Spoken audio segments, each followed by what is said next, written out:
தேச விடுதலைக்கு பாடுபட்ட முத்துராமலிங்க தேவருக்கு பாரத ரத்னா வழங்குக என்று எடப்பாடி பழனிசாமி வலியுறுத்தியதாக இபிஎஸ் அமித்ஷாவிடம் வலியுறுத்தியதாக இபிஎஸ் பதிவிட்டிருக்கிறார்.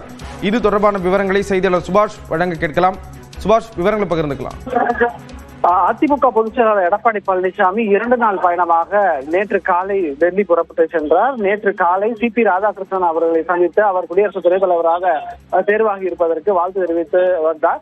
அதன் பின்னராக நேற்று இரவு ஒரு 8 மணி வாக்கில் மத்திய உள்துறை அமைச்சர் அமித்ஷா அவர்களே அவரது இல்லத்தில் எடப்பாடி பழனிசாமி, தம்பிதுரை, எஸ்.டி. வேலுமணி, சி.வி. சண்முகம், இன்பதுரை, கே.பி. முனுசாமி, திண்டுக்கல் சீனிவாசன், தனபால் ஆகியோர் எல்லாம் நேரடியாக சந்தித்து அவரிடம் ஒரு மனுவை கொடுத்திருக்கிறார்கள்.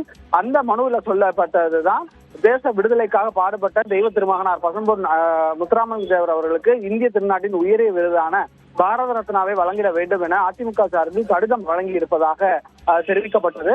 அதே போல இது மட்டும்தான் பேசப்பட்டதா என்று தெரியவில்லை. ஏன்னா இதை பற்றி மட்டும்தான் அவங்க லிஸ்ட் அவுட் பண்ணியிருக்காங்க அவங்களுடைய எக்ஸ் பக்கத்துல.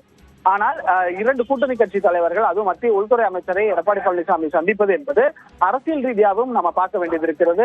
ஏனென்றால் இந்த மனுவை கொடுத்துவிட்டு மூத்த தலைவர்கள் புறப்பட்ட சென்ற பிறகு ஒரு 15-20 நிமிடங்கள் எடப்பாடி பழனிசாமியும் அமித்ஷாவும் பேசியிருப்பதாக தகவல் இருக்கிறது. அதன் பின்னராக அவர் காரில் வெளியேறியதையும் நம்மால் பார்க்க முடிந்தது. ஆகவே அங்கே என்ன பேசினார்கள் என்பதும் நம்ம பார்க்க வேண்டியது இருக்கு. அது குறித்து டெல்லியிலிருந்து புறப்படுவதற்கு முன்பாக எடப்பாடி பழனிசாமி டெல்லி விமான நிலையத்தில் செய்தியாளர்களை சந்தித்து விளக்கங்கள் அளிப்பார் என்று எதிர்பார்க்கப்படுகிறது. நேற்று இரவே இந்த புகைப்படம் வர வேண்டியதாக இருந்தது. ஆனால் இன்று காலை தான் தற்போதுதான் இந்த புகைப்படம் அதிமுகவின் பொதுச் செயலாளர் எடப்பாடி பழனிசாமியின் எக்ஸ் தள பக்கத்தில் வெளியிடப்பட்டிருக்கிறது. தகவல்களை வழங்கியதற்கு நன்றி சுபாஷ்.